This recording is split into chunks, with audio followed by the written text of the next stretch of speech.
How we doing, guys? It's Joe from Jordan Bikes. Check this little beauty out. It's a Suzuki GSXR750.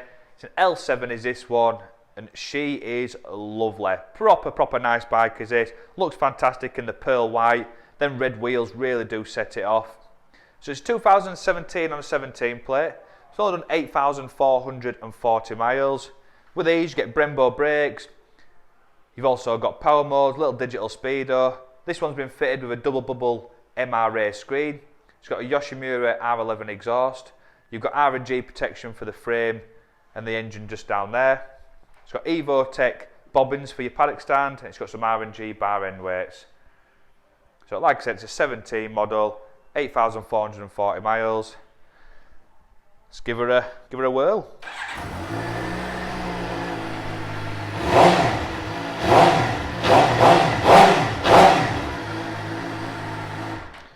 And there she is in her beauty.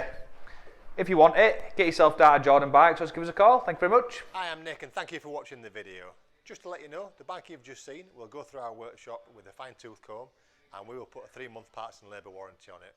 We're so confident it's a good bike that we're happy to extend that for 1, 2 or even 3 years. We also offer finance and PCP on all our bikes subject to status, and the PCPs are on bikes up to 4 years old. So if you like it, give us a call and get it bought before somebody else does. Thank you. Cheers.